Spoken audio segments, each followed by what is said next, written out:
Good morning. How are we doing? I have had the pleasure of knowing Professor Geraldine for many, many years, and we call her Mary G. just for amongst friends. But I'm grateful to be here, and hopefully we're going to talk about some things today that will reinforce some of the learning that you're doing, throughout the semester and in this course. What I'm handing out right now is a pretty concise, sort of one-page document on my organization. And at least for the first part of this session, we're going to talk a little bit about the organization, a little bit about what the organization does, but more importantly, how the organization was founded, and then how I found my way to the organization, right? Because I'm not the founder, right? So I know a lot of times when we talk about social entrepreneurs and we talk about people who've had a vision to launch a nonprofit organization, a mission-driven organization, these are the folks that had the dream and then they saw it through to reality. In fact, in my case, I actually came in as the second executive director of the organization. I didn't come in until the organization was 22 years old. So it's a little bit of a different type of orientation that I'm bringing to the table with respect to social entrepreneurship, right? I didn't found it, but I inherited it at a very interesting time in the organization's history. And I'll get into that in a moment. But here you can see a little bit about OBT. Now, the common mistake here is they call it OTB. It's not OTB. Some of you have heard of OTB, and I can tell you, I can guarantee you that we're doing a lot better than OTB is these days, trust me. Opportunities for a Better Tomorrow was founded 30 years ago in the Sunset Park community in Brooklyn. Anybody from Sunset Park? Anybody know Sunset Park? Okay. So back in the 1980s, Sunset Park was a very different place. Okay? And in fact, there were a lot of young adults, and we define young adults generally between the ages of 17 and 21. A lot of young adults who weren't finishing high school, and in other words, they were dropping out, and they were getting involved in things that they shouldn't in the community. Gangs, drugs, and other types of crime. Okay? And Sister Mary, who was a Catholic school principal at the time, she was actually principal of St. Agatha's on 7th Avenue.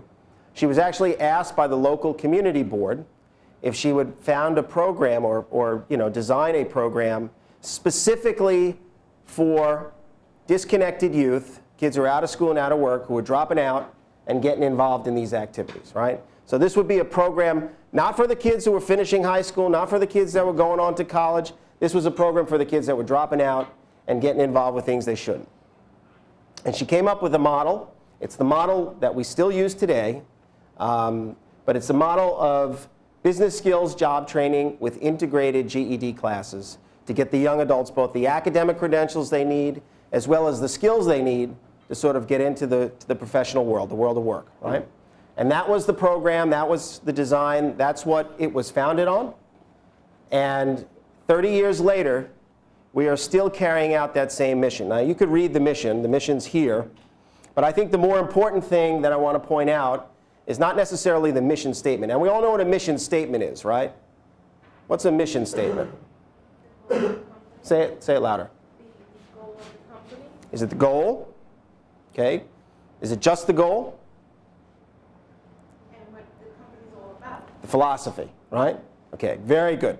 Very good. And now, we all know that social entrepreneurship requires a mission, right? It's not like a for-profit entity where the goal is what? To make a profit, right? That's the goal of a for-profit entity, right?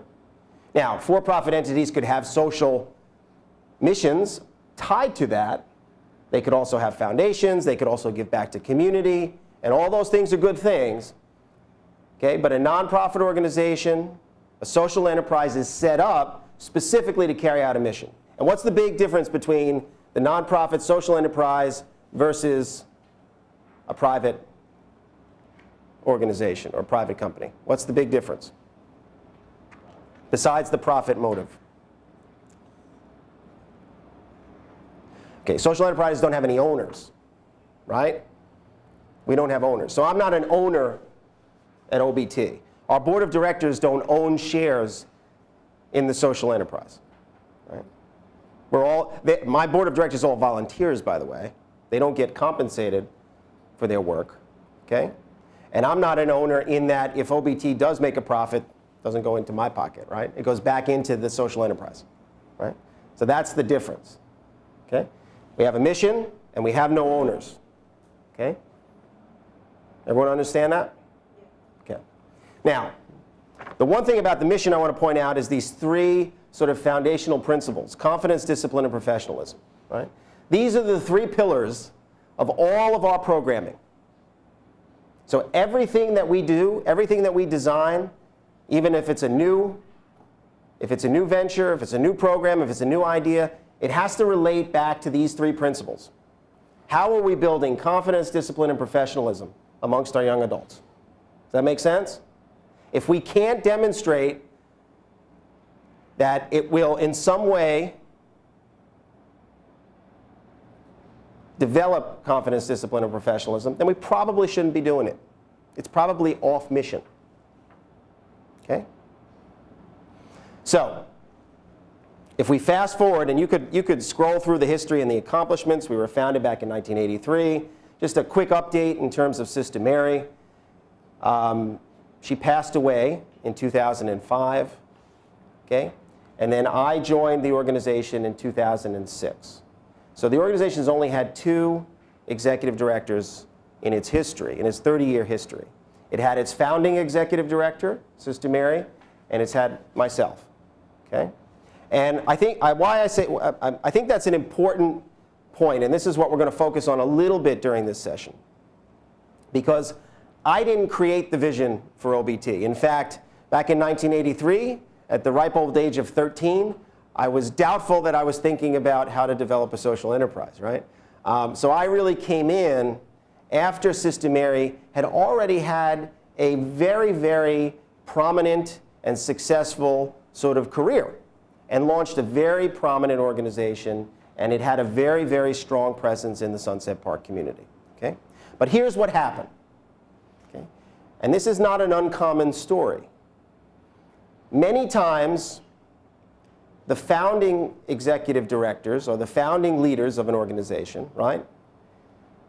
They have the vision, they have the passion, they have the idea.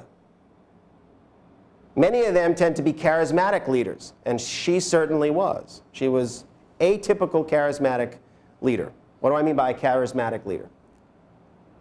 She was very religious. She was religious. She was a Sister of Mercy, by the way, so actually her order, okay, the mission of her order was to empower people through education and economic empowerment. So she was actually living out the mission of her order. She was very religious, yes. I was going to say she had maybe like a strong personality, good quality. Ding, ding, ding. Traits. And she stood 6'3". She wore the full habit. And if you ever met her, you wouldn't forget her. Okay, she was very much a strong personality. Okay, and she was very passionate about what she did. Okay? She made it her life's, education was her life's work. OBT became the central point of her life's work. Okay? She built a great foundation. So for 22 years, she helped OBT to grow. She refined the model. She was able to successfully fundraise, to develop financial stability within the organization. Okay? All of these things were part of her legacy. And I inherited many of those great things. Okay? But with a lot of charismatic founding executive directors, there are also some drawbacks, especially when they leave. Okay? So it's not an uncommon story to hear about the founding executive director who, once they leave, the organization starts to kind of decline. Or, in some cases, the founding executive director doesn't really want to leave. They retire, but they stick around, and that in and of itself causes some dynamics. Now, in the case of Sister Mary, it was an unusual departure. Unusual in that she passed away. And unfortunately, she passed away rather suddenly. She got terminally ill, and she was actually, she left the organization, and she was in the hospital for about 8 months. And you can imagine an organization that's 20 some odd years old, a lot of people had worked for her for many years. That was the only leader that they knew. Some of them for their entire careers. Okay? So you could imagine some of the turmoil that the situation sort of produced for them, right? A lot of uncertainty. There were some economic challenges. But the other thing is that, Sister Mary basically controlled the show. It was her show. Everybody worked for Sister Mary. And there wasn't a lot of delegation of responsibility. And because there wasn't a lot of delegation of responsibility, there wasn't any one other person in the organization who kind of knew where all the pieces were. Does that make sense? There are a lot of different pieces to an organization. And the organization at that time was about $3 million in terms of its budget. It had approximately 25 to 30 staff, full-time staff. And it had launched a second site back in 2001 in the Bushwick community. So she had grown the organization, but she was the one who knew where all the pieces were. She was the one who had all of the sensitive relationships were kept by her. What might be some sensitive relationships for a social enterprise or a nonprofit organization? Yes? The people that are probably donating the money. Bingo. Foundation supporters, individual donors, right? Even in some cases, government funders, government contractors. But yes, that was one key relationship that kind of she managed. And she didn't really let anybody else manage those relationships, right? So what tends to happen when something kind of traumatic happens quickly, right? Sometimes you've got some funders, some investors who then use that as an opportunity to kind of back away, right? And that's exactly what happened with OBT. People thought that OBT was Sister Mary. A lot of times people had a lot of funders had a hard time sort of separating the two, right? Because it was always Sister Mary that they dealt with. Okay? And that causes some challenges. That causes some challenges, especially if these same funders are concerned that with her passing, the organization is kind of going to be on the decline, yes? Nobody wants to invest in things that are going to be on the decline, yes? Okay, so here's what happened. The organization went through about a year of transition and about a year's worth of uncertainty as well. The first thing that happened was that the board of directors, led by a guy named Frank Maurizio, who actually works for MetLife, and I think you know Frank. Frank Maurizio was the board chair at the time, and probably the most important realization that Frank came to was that he didn't know what was going on, but he knew he didn't know what was going on. So what he did was he turned to one of our largest funders. This was the Robin Hood Foundation. Anybody ever hear of the Robin Hood Foundation? Have you heard of the Robin Hood Foundation? They're pretty large they're a pretty large foundation based here in New York. And he turned to the foundation, he said, hey, look, quite honestly, as a board chair, for better or for worse, I only knew what Sister Mary told me. And what I'm realizing is now that she's not here, there's a lot I didn't know. And OBT is still a great organization, we still have a great mission, we're helping kids every day, but we need help. So I give Frank a lot of credit in his circumstance, because he had the courage to actually turn to somebody and say, we need help, right? We need help, right? Not everyone likes to admit that they need help. But Frank deserves a lot of credit for that decision. And Robin Hood said, you know what? We believe in OBT. We know they're going to go through a challenging period of time, but we don't want to see them go away. We know their mission's important. We know what they do is important. So what they did was they funded a consultant to come in, somebody who was experienced in managing nonprofit organizations, but also in conducting executive searches. And they brought him in on an interim basis to lead the organization, but also conduct a search for its next leader. Okay? So they had to develop a job description. They had to uncover what some of the, the actual, responsibilities had been, what some of the circumstances were, and the like. And then they conducted a search. A guy named David LaGreca. And in the process of him sort of coming in an interim basis, he started to peel away some of the layers of the onion. And when he started to peel away those layers, he started to uncover some things that the outside world didn't really know about OBT. Some things that went beyond what Sister Mary wanted to project. Okay? And part of organizational leadership is you also always want to project things in a positive way, right? Well, Sister Mary was a master at that. And by the way, this is not to say that there was like malfeasance. This is not to say that there was criminal activity. This is not to say that there was wasting of funds. It just means that in every organization, especially one that's 22 years old and has only known one leader in its entire history, there's going to be some challenges, right? So when he started to peel away some of the layers of the onion and he started to do some sort of research, he realized there were a couple of challenges.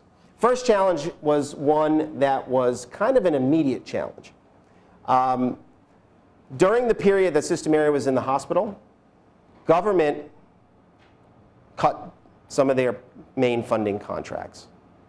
Not through any fault of OBT, just in terms of government funding, sometimes it gets cut, right? When there's less money available, government tends to cut back on services. But with Sister Mary sort of unable to be in a position to sort of manage those cuts, and nobody else in the organization was really capable of managing those cuts, they didn't make the cuts. So this is like standard business economics 101, right? You're spending $500,000 in a program, right? But you're only taking in $300,000 in revenue, you got a problem. Yes? Okay. Usually when government or you get a funding cut, you've got to cut expenses in order to make it match up. Right? So first challenge, we had about a $300,000 operating deficit at the time. Okay? Now, do you remember how much I said our budget was at the time? $3 million, right? So $300,000 is not an insignificant amount. Okay? Challenge one. Challenge number two. Remember I mentioned in 2001 they opened up a second location in Bushwick, right? So they basically took our program model, the program model, and they replicated it in a different community, a community that definitely needed the services. But here's some of the challenges with that. Sister Mary believed in a marketing philosophy that basically said, if we build it, they will come. It's kind of like church a little bit, right? If you build it, they will come, right? And she kind of opened up the program in 2001, P.S. right after 9/11, which probably wasn't the most ideal time to open up a whole other site. And they didn't really have a strategy for community engagement, right? They didn't have a good marketing strategy. So from 2001 until she got ill in 2005, the site kind of limped along, you know? It was underperforming. By underperforming, I mean it wasn't meeting some of its goals in terms of services, right? But more importantly, the staff at that site felt a little disenfranchised. What do I mean by that? Maybe not appreciated. You got it. You know, they kind of felt like they were the stepchildren. They were out at this new location. They were underperforming. They were always getting told that they were underperforming. They didn't have a whole lot of support.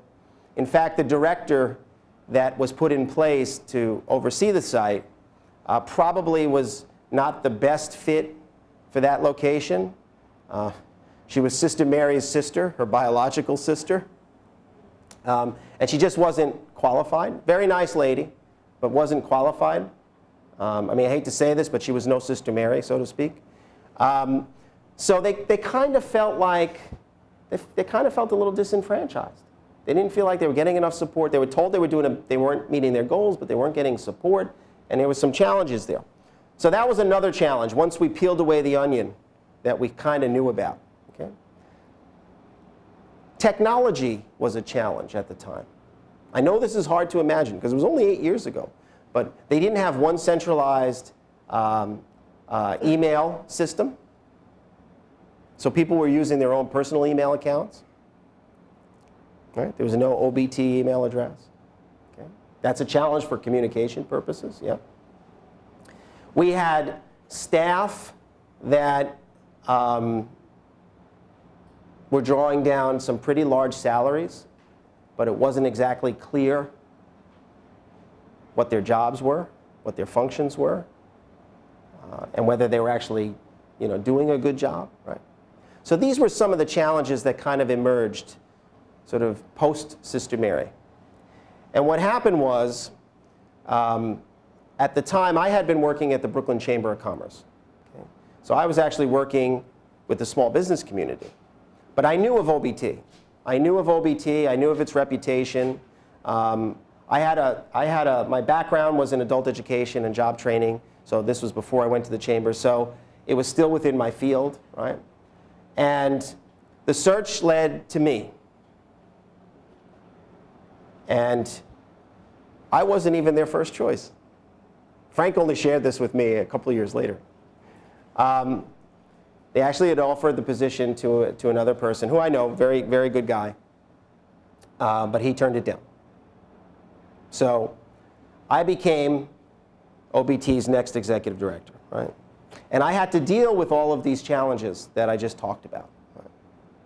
So even though, as in some cases, you hear stories about social entrepreneurs who have an idea and a vision, and they take that vision and they implement, I actually had a different story.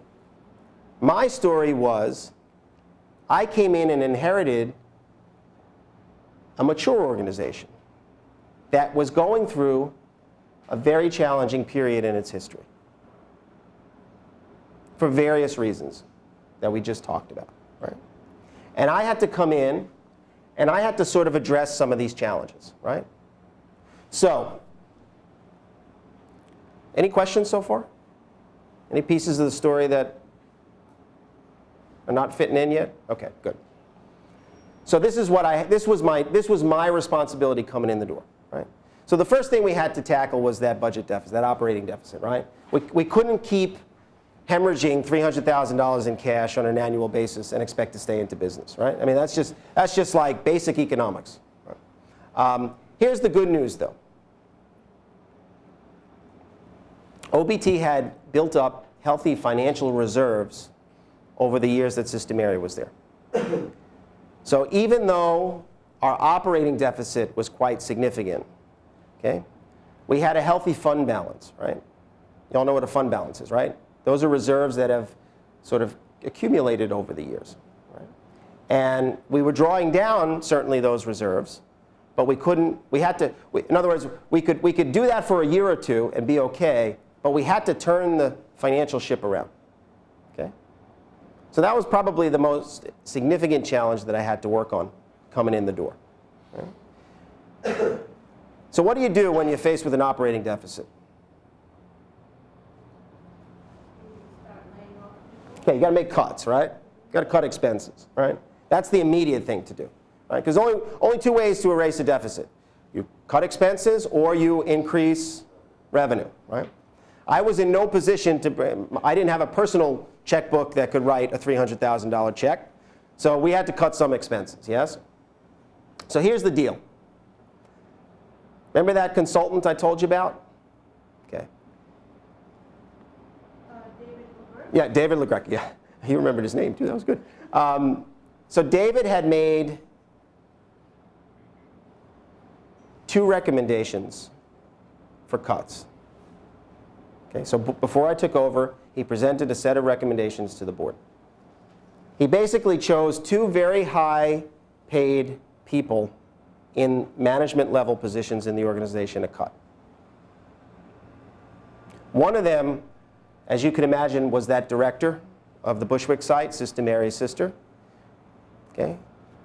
The other person was somebody who had been with the organization for about 10 years And she was the person who basically handled all the government contracts, like processing the paperwork, the certification of the contracts, things like that. So I remember after the board made the decision to hire me, there was about a 2-month lag before I actually started, right? I had to give appropriate notice at the Brooklyn Chamber and whatnot. So I remember going to a board meeting where Mr. LaGreca presented these recommendations to the board. The board was in complete agreement about cutting the Bushwick director. There was no discussion, no concerns, no debate about that. The board chair, he took a different view of this other person that they wanted to cut. And there was some disagreement, right? Now, as a consultant, to David's credit, he didn't back down. He said, look, you hired me and my expertise in order to give you a set of recommendations that I think are the best recommendations to implement at the time. So you either take them or you leave them. So the board, they punted. By punting, I mean they said, you know, we got a new executive coming in. Why don't we give him some time to do his own assessments and come up with his own recommendations? And if he validates what Mr. LaGreca suggested, that's fine. But let him come in and let him make the choice. They dumped it in my lap. They punted, right? They didn't want to deal with the disagreement. They didn't want to deal with the conflict. They didn't want to, so they said, Randy, you handle it. That'll be your first challenge, right? So I remember I started on May 15th, 2006. And our fiscal year ends June 30th. So I had all of a month and a half to figure out, you know, what the cuts were going to be. Okay? But I have to tell you, I went through as thoughtful a process as you can do in a month and a half. Okay? I started with simply drawing up a very simple survey and sending it out to all the employees. Basically said, who are you? What's your title? What do you do? Who do you report to? Right? When was the last time you got a raise? Right? When did you start? Very simple questions. And I got all of this back from the 20, I would say 27, 28 employees we had. And some of the results were pretty fascinating. There were people who didn't know who they reported to. There were some people who didn't know who their job titles were, what their job title was. A lot of people were confused about what their job responsibilities were. So I used these surveys as a starting point to have a one-on-one conversation with all of the employees. I mean, it took a lot of my time, but it was what needed to happen, both in order for me to make a thoughtful decision about who we were going to cut, but also it helped me to get a better understanding of the organization, right? At the end of the day, I took a different path than Mr. LaGreca sort of suggested. Yes, we did let go the director at Bushwick. Okay? That was a hard decision, okay? Especially because of her connection to Sister Mary. But I had the support of the board, and we knew it had to be done. But instead of me letting go that other person that he recommended, I made 4 cuts. I let go 4 other people. And I shut down a whole program. And the person, the contract director that I mentioned, that David thought shouldn't be there anymore, I actually promoted her to deputy executive director level. And I'll tell you why I did that.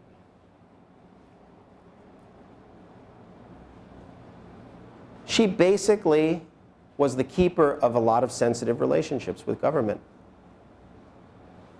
She knew all of the people at the city, at the state, where we had contracting relationships. They all liked her. They all thought she was doing a good job. She basically was. Okay? And honestly, we needed her. We needed her.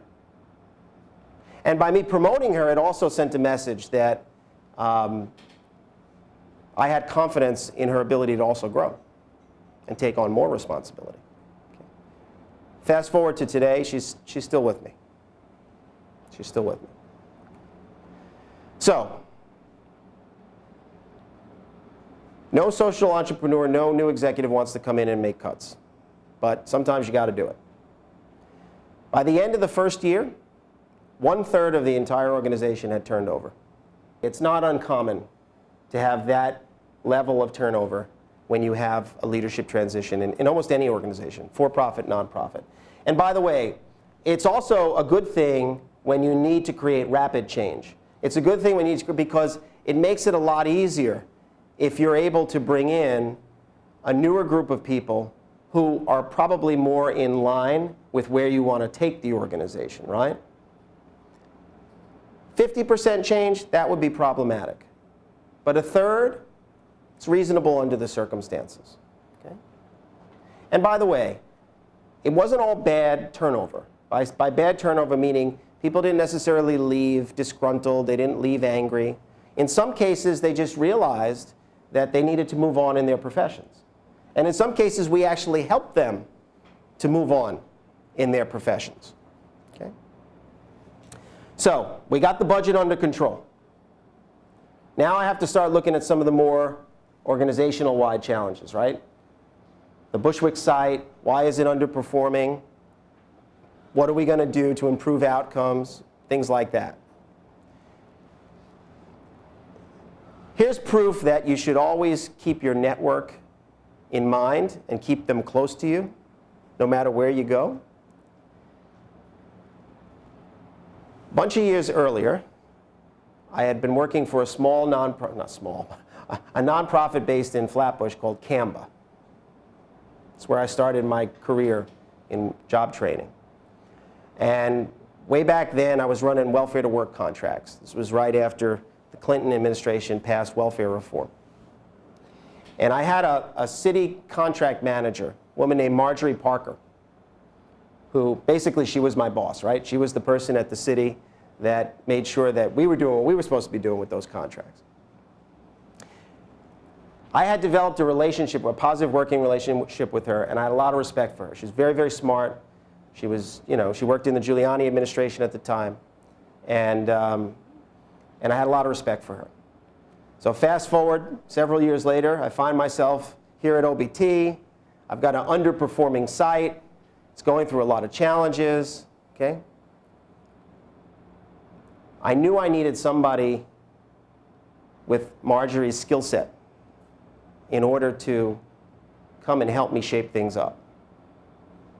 Now, she was working for government, so I wasn't sure that we were going to be able to get her to come and join us.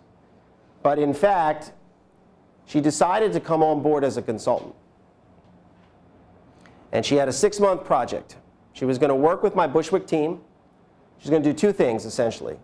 She was going to develop some systems to improve outcomes. Right? By the way, just because we're a social enterprise and we're mission-driven doesn't mean, okay, we don't strive to meet performance outcomes, right? In our case, performance outcomes are how many of our kids are getting GEDs? How many of them are getting jobs? How many of them are staying on the job 6 months, a year from when we place them, right? These are some of our performance measures. This is what some of our investors want to see for their investment. So Marjorie was going to come in and do this 6-month project. She was going to develop some systems to improve outcomes. The other thing she was going to do, she was going to mentor this new director, right? We had to put a new director in place. We actually promoted somebody from within. He was a counselor. He had been with the organization since we opened up that site. And he needed coaching. He needed leadership coaching. So Marjorie agreed to come in as a consultant. In that 6 months that she was there, something else happened. I had a second strategy for improvement. And that second strategy for improvement was growth. Now you're probably saying, huh? What do you mean? You're going to grow? You need to improve before you grow. Not necessarily. Sometimes growth itself can create the improvement. So let me explain. I want to tell you a little bit about this Bushwick site. And by the way, the address of the site, it's the Bushwick Williamsburg site, if you turn over the page. By the way, impressive. I know it's a small picture, but do you see that building? Pretty impressive, huh? It was a former convent tied to All Saints Church in Williamsburg. And when we opened up the site in 2001, the Robin Hood Foundation gave us $1.5 million to take this convent and retrofit it into a modern training center. So this building had 11 classrooms, 3 computer labs, okay, a full basement. It had a lot of capacity. In fact, it had more capacity than our Sunset Park location. And guess how many programs we were running out of this site? 11 classrooms, 3 computer labs, all this space, 1 program. 60 kids a year. And when I realized this, and here we were in the heart of a community that had tremendous, tremendous need for education services, I knew at that point that this is where our growth was going to be. This is where we needed to grow. And after we got that operating deficit under control, we immediately said, how are we going to grow our programs? How are we going to raise more resources to put this building, this asset, how are we going to put this to use for that community? And we started by launching an evening program, an adult literacy program. Okay? For the parents of the kids that were coming to our program during the day. They needed help too. They needed to get their GED. Some of them needed to learn English. A lot of them were coming from immigrant communities out in Bushwick. So we launched an evening program. I was able to raise a couple of dollars from the state education department to start some ESL classes at night. So now the building was open from 8 in the morning until 8 at night. We started to become a hub for community activity. Another year later, we launched a young adult internship program when the city offered funding for this new model for working with youth. And we started to generate all this buzz. And by the way, in the process of growing our services in this new community, we also empowered the staff in a certain way. Because now the staff, they actually felt like they were part of the big picture. They actually felt like they were the ones that were helping to shape the future of the agency. So that stepchild sort of mentality that they had, it started to change. And by the time Marjorie finished her consulting contract, it was not just about how do we improve outcomes in this one program.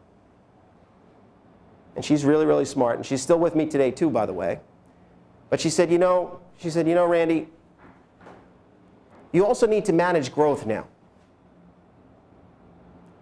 It's not just about improving the program, but now you got to start to manage the growth, right? Can't be just growth for growth's sake, right? So I said, okay, Marjorie, well, what's the game plan? She said, I think it's time for you to create a position, senior level position, that's going to manage programs. I said, you know what, Marjorie, that's a great idea. When are you going to start? She said, oh no, I like being a consultant. I like making my own time. I like, being able to do part of my work in my pajamas and not having to worry about traveling to an office. She's like, no way, no way, no way. I said, okay, Marjorie, I understand. I said, we'll conduct a search. Let's draft up a job description, and we'll conduct a search. About 3 months after that, so we extended her assignment as a consultant. We started the search, right? About 3 months later, she comes to me, she says, how's that search going? I said, oh, Marjorie, I just can't find the right person. I didn't interview anybody. She said, okay, I'll do it. So she joined us as the Deputy Executive Director for Programs. And she's still with us today. And I have to tell you, as much as I'm standing here talking about how far we've come and a lot of the good things that have happened over the years, I have to give her tremendous credit, because she's been my partner the entire way. And remember, this was a relationship that started back when I was this very young 20-something manager running some small community programs, is where I first met her. So that's that belief in always remember your network. Always keep your network close. Don't sever these relationships, because you never know when these folks can come back and support you. Okay? And so I'm going to fast forward the story now. 8 years later, we went from a $3 million organization, we're now a $5.5 million organization. We went from having 2 locations to having 5. We went from serving 240 young adults a year to almost serving about 1,000 disconnected youth a year now. We've also now serve adults probably about 2,000 per year. We've expanded our programs within our area of competency, education, job training, and employment, but we've expanded our program offerings. Okay. And on May 23rd of this year, we launched what I think will be the most significant partnership for OBT moving forward. We opened up a new center in Jamaica, Queens, called the Y Road Center. And we opened it up in partnership with the YMCA of Greater New York City. It's a little old organization. Ever heard of them, YMCA? Why that's significant? Because, in fact, it's the Y's center, but they invited us to be the job training and education partner within the framework of their new initiative called Y Roads. And I think this is probably going to be one of the most significant partnerships that we ever undertake, because the Y is talking about doing these types of centers all over the city. And OBT is right there with them. And remember, they're quite a large organization. They have a citywide presence. So the benefit for OBT is it's a way for us to expand our program model in a very cost-effective way. Because when we come into one of their centers to do our programs, we don't need to fundraise for the infrastructure. We don't have to fit the cost of the infrastructure. They're actually paying for the infrastructure. So we're strictly going to now focus on our program model, working with disconnected youth, providing them business skills education and GED services. So on May 23rd, we launched our first center, Jamaica, Queens. And we're looking to do at least 2 more centers over the next 2 years. Probably one up in the Bronx, and probably we'll do one, might even do one in Staten Island, actually. Okay? So it's been a very good run. And obviously there's a lot of other strategic parts to this story in these 8 years that I've been there. But I think some of the themes here that are important for all of you to understand is that, number one, social entrepreneur can sometimes inherit the vision as opposed to starting it from scratch, right?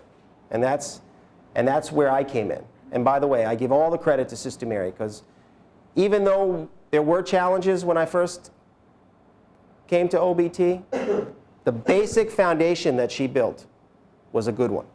Okay? You know, the second thing I think that's important for you all to know is that organizations should never remain static. Social enterprise is not about remaining static. Right? Now, if you manage to achieve your entire mission, that's a different story, right? But even many organizations that achieve their mission usually then, because they have an infrastructure, sort of reshape what that mission looks like. Look at the March of Dimes, right? How it's changed its mission, okay? Or other organizations. But you should never remain static. And invest in your people.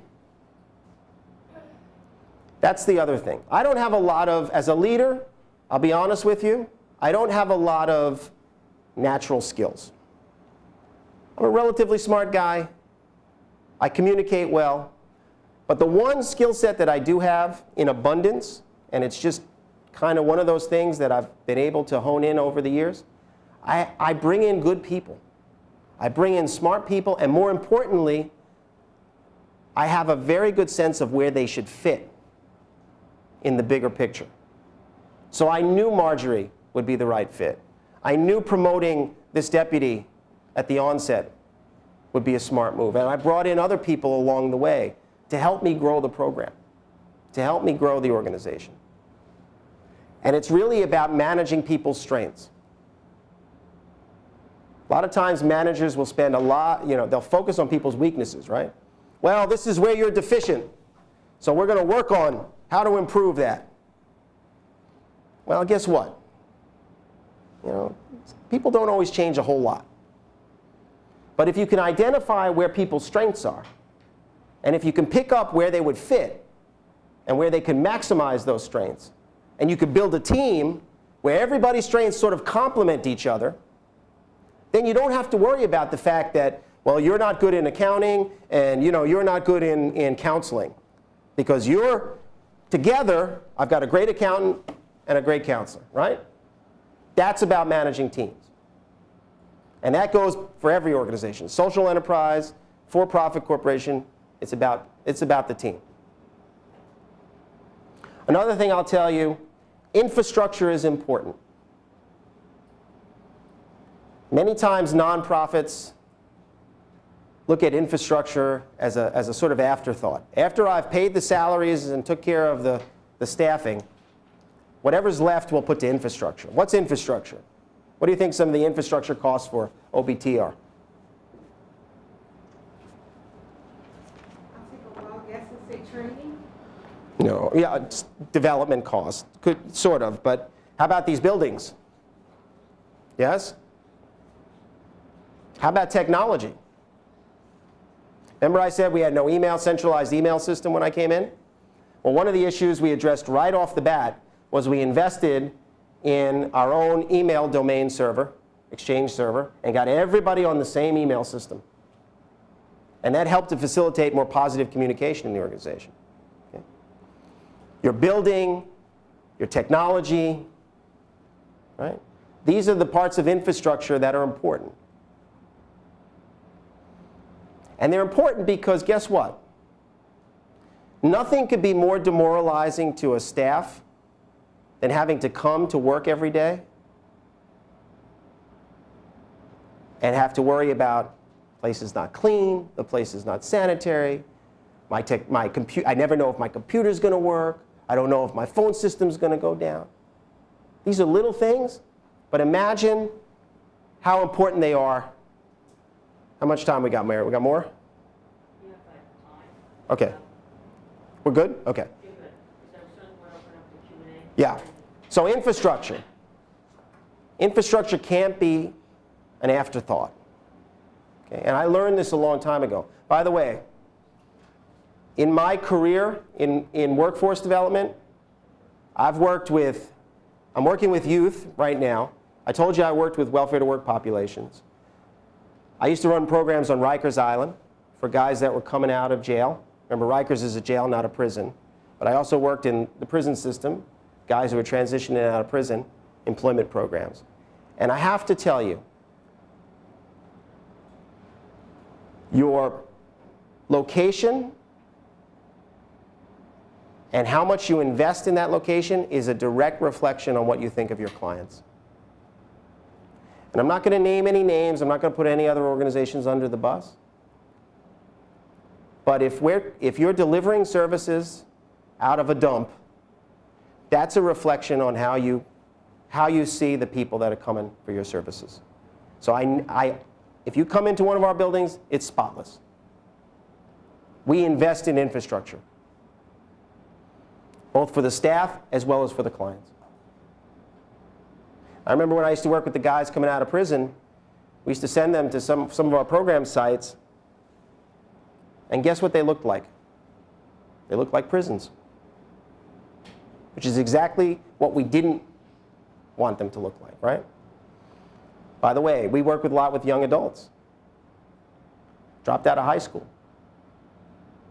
I want to create an environment that's as different from high school as you can imagine, because high school didn't work for them. So we structure the day as a work day, not as a school day.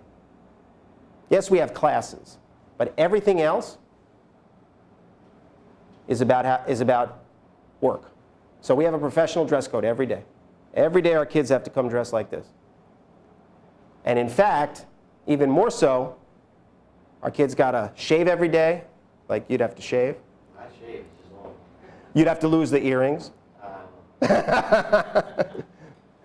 On Wednesdays, it's even more formal. It's interview dress day. Everyone has to wear a dark suit, white shirt. Ladies have to wear skirt suits. Just on Wednesdays. Okay?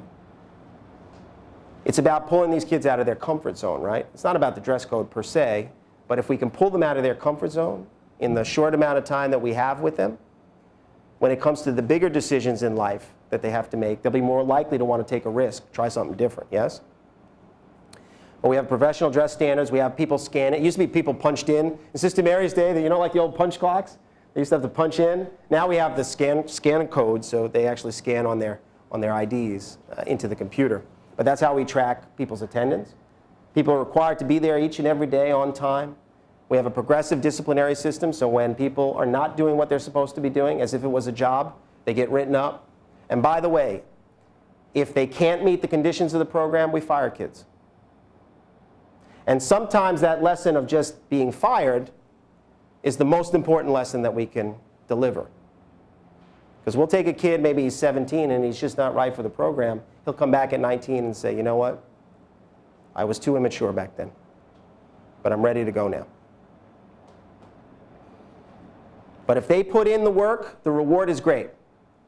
And in fact, we have a lot of successful alumni because our job placements, we're not placing kids in low-end retail. We're not placing kids in fast food. We're placing them in large corporations. We're placing them with law firms, financial services firms. We're placing them in small businesses, but running office managers, front desk operations. We do a lot of work with the Brooklyn District Attorney's Office. If we can get the internet to work, I actually have a very quick video that I'd like to show you that just happened last Friday about an alumni of our program who just started his own business and is giving back some of the proceeds to OBT. But these are the types of job placements we get these young adults. Get them in the door, corporate-oriented job placements. Okay? Open up their world and their horizon to different opportunities. So we try and make it as different from school as we possibly can. Because school didn't work. It wasn't the right place for them. These are smart kids. Just high school wasn't where it was at.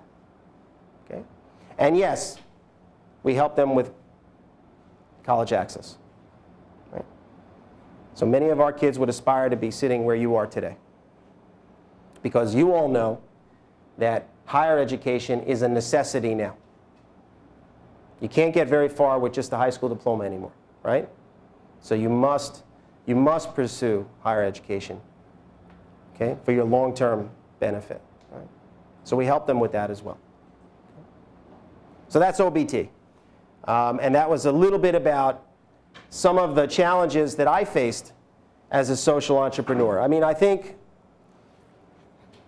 I'll just sort of open it up here, but I think the future of the agency, I think a lot of that gets back to this partnership we just worked on. The whole process of partnering is, I mean, we could teach a whole session just on developing partnerships, right, Mary? But like any relationship, there had to be some good fit, right? It had to be a good fit. And then I'll be honest with you, I always thought about partnering with different organizations. I even thought about merger with other organizations, but I never envisioned such a large organization working with OBT. I always thought it would be, you know, organization similar to our size, budget-wise. But I have to tell you, it's been a pleasure working with the Y. I've developed a great working relationship with their CEO, a guy named Jack Lund. They've been very deferential to OBT in terms of how we made it absolutely clear that we have to deliver our program services the way we do it in our other locations, because our model works. Okay? And there's a lot of elements to that model that are important, and we can't compromise. We can't compromise on the model. They were like, no problem. Right? We have a lot. We launched it in May. We've got 2 good teams on the ground that each and every day sort of work out the day-to-day issues. One of the things that, as an executive, I had to actually learn is that you can't micromanage everything that's going on. You have to know what's going on. You have to be aware, but you can't. Sister Mary did a lot of that. And when we were a much smaller organization, she could do that. But as we've grown, you have to trust in those people that you put in place in order to give them the ability to get the job done. Right? So don't get in the way. Hire them, give them some guidance, and then get out of the way. Okay? So I think a lot of our future is going to be wrapped up in this partnership with the Y. My hope is that if I come back, in 2 or 3 years from now, we'll have at least 3 more centers under our belt in partnership with the Y. And we're serving 2,000 kids instead of 1,000. So that's where I hope to see us go. In my experience as a manager of people, compensation is not the only factor that they care about in terms of job satisfaction. Well, there's intangibles, right? So one of the things, for example, huge expense. What do you think our second largest expense is aside from salaries? Benefit costs. And what do you think the largest subset of benefits? What's the largest expense? It's health insurance, right? So one of the things that I have held very, very firm on is that we have several different health insurance options that employees can choose from. But the base health insurance plan, OBT pays for completely for staff and their dependents. Right? So we have a base plan, and we're not asking for any employee contribution. Why I think that's important is because employees, if they're worrying about their own personal health or the health of their child, and they're worried about how that's going to be covered and how that's going to be worked out, they're probably not going to be focused on their jobs. So having a plan in place that doesn't require an employee contribution, I think is an important benefit that we provide. And there have been people who have come to work for us just for that reason alone. I mean, if you think about it, there are other places where you'll find plans where you have to contribute, up to $300 to $500 a month to your own health insurance. So in a sense, we're putting money back in people's pockets through the health plan. And by the way, people have their spouse, their plan, their spouse's plan. They have gone off their spouse's plan, which requires a contribution. They come onto our plan, and that's fine. That's fine. That's all fair game. Okay? So there are other things besides the compensation that have come into play. Other things we look at is just leave time, vacation time, comp time.